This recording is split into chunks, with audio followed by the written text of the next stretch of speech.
ошол форма 2 толтурган жерлерге агент коюп ошолорду байкасаңар болобу, ошолорду кармаса болобу деген өзүмчө бир эмем суроом болуп калды. Себеби мен кече тизме көргөнү бардым. Тизме көргөнү барганан өзүм фамилиям чыкпай калды эле, форма 2 толтурайын деп. Мен анан кирип мындай отурсам, bir bala 5 balаны алып келди да. Ана мында жанаша отурдум да берака чакырдым баланы.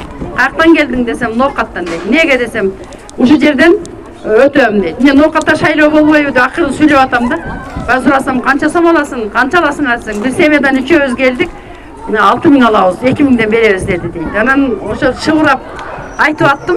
Эмеге ошо 6000 менен 6 жыл жашайсыңбы? Өзүң жап-жаш баласың, неге ушинтип келдиң деп суроо берсем дудалактан ушпайт. Ошондойлорду кантип тососуңар, ушундай эмелерде тосконго болобу? Бир агент коюп бирке деген оюм келди да ошонучу. Мен дагы бир нерсени айтып коеюн. Ошондойлор бар экен да. Кече мен көзүм менен көрүп алдым. Менен келишти да. Сиз шайлоого катышпай коюң. Үйүңүздөн акчаны берейин. Акчаны берейин. Анан акчаны алып ушейден шайлап коюң. Сиз катышпай эле ооруп атасыз деп, сиз ушуну үйүңүздөн коробканы алып келип шайлап кетейин деди. Мен айттым, жок, мен ондой кыла албайм. Мен Аллага миң калла шүгүр. Ден соолугум жакшы. Мен шайлоого бар, эл катары шайлан, сенин акчаңа эме кылбаймын деп айттым. Бирок чындыгында ушул барам көбөйттү. Эти бул аял айтмак. Эми ар бир үйгө кирип эле силер барбагыла, ал өзү бейде жашабайт. Квартирант. Анан башка актардан адамдарды чогултуп ушундай кылып атам дейт. Жок дегенде 15 адам ушинтип өткөзүп алсам, ушунча мен пул алам деди. Чындыгында ушуларды ham жок кылыш керек да. Бейде чындык жакшы шайлоо болобу, болбойбу?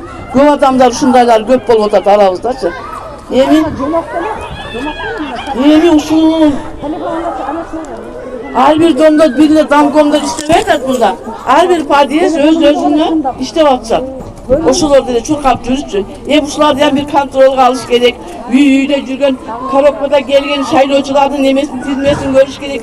Жашы канча да ооруйбу же оору эмеспи? Ошондор менин үйүмө бүгүн саат 11:30да келди да. Ушундай деп. Мен түшүндүм, мен сиздин сурооңузга жооп берип коеюн. Эже, мен сиздердин сурооңуздарга жооп берип коеюн. Форма 2 боюнча. Азыр мындай караганда парламенттик шайлоодо эки чоң топтун ортосунда күрөш жүрүп атат. Биринчиси коррупционерлер, митекурттар.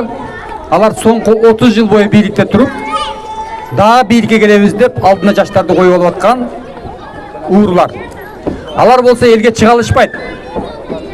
Алар болсо форма 2 менен бардык региондорго барып, муктаж, акчага муктаж атууларды таап, 5000, 10000 сом сунуш кылып, ошонун жарымын берип, акчага муктаж адамдарды шаарга алып келип, каттоодон өткөрүп, экинчи жолу дагы барып алып келип туруп, жарым акчасын беребиз деп, ошол форма 2-ни толтуруп жүрүшөт.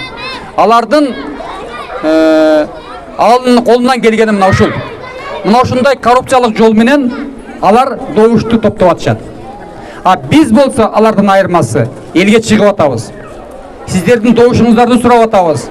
Сиздерге түшүндүрүп айтып атабыз. Биздин партиянын маңызын, максатын, программасын түшүндүрүп атабыз. Биздин партия менен бийликтин партияларынын айырмасы ушул. Форма 2 боюнча эч убакта алданбаңыздар. 10.000 сомго сүйлөшсөңүздөр, 4.000 сомго сүйлөшсөңүздөр, жарымын алып туруп ошондой форма 2 менен келип атат. Шайлоо күнү сиздерге сөзсүз түрдө паспортуңуздарды кайтарып берет. Сиздер өз паспортуңуздар жок, добуш бере албайсыңар. Паспорт менен алганында дароо кабинага кирип, өзүңүздөр каалагандай добуш бериңиздер. Жүрөгүңүздөр менен добуш берип, мен ошол атууларга кайрылат элем. Алданбаңыздар. Шайлоо күнү 4 октябрда паспортуңуздар колуңузга тийгенде келечекти ойлоңуздар. Мына чуркап жүргөн жаш балдардын келечегин ойлоңуздар. Кыргыз мамлекетинин келечегин ойлонуңуздар. Кудайдан коркуңуздар. Коркуп, жүрөгүңүздөр менен барып, номер 2 Мекенчил партиясын шайласаңыздар, сиздер ошондо Кудайдын алдында болосуздар, келечектин балдарыңыздардын алдында болосуздар. Андан башка айла жок. Бул бийликтин, азыркы бийликтин ыпыла сыкмасы. Азыр акча менен жүрөктүн ортосундагы чөнтөк менен жүрөктүн ортосундагы күрөш жүрүп атат. Жүрөктөн чыккан добушту жүрөгүңөр менен гана добуш бериңиздер. Андан айтарым эже, жанагындай кимде ким жанагындай паспортуңуздарды сурап жыйнап кетип же акча сунуш кылса, сөзсүз түрдө жаздырып алганга аракет кылыңыздар. Жаздырып алып, факт керек болсо биз мына ошолордун баарын көтөрүп чыгабыз. Тилекке каршы азыр элдерде ушундай жүрүп атат, акча жыйнап атышат, бирок ал жерде мындай конкреттүү фактын айтып чыккан эч ким жок болуп атат. Мына 6 миллион кыргыз калкында болуп атат, бирок аз.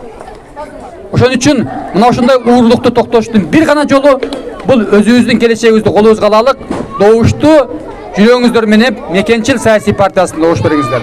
Ушул гана. Жок, андай болбойт. Алардыкы болсо мындай болот да. Бул жерге утурумдук каттоодон өткөндө аларды автоматтык түрдө компьютердик система менен ноокаттан чыгарат дагы мына ушул жерден көрсөтүп коет. Бул 45 күндүн ичинде анын учетту каттоосу мына ушул биз шаарда болот да. Алар ошондой акча жыйнап алып туруп, мындай ыплас жолдор менен аракет кылып атат. Биз буга жол бербешибиз керек.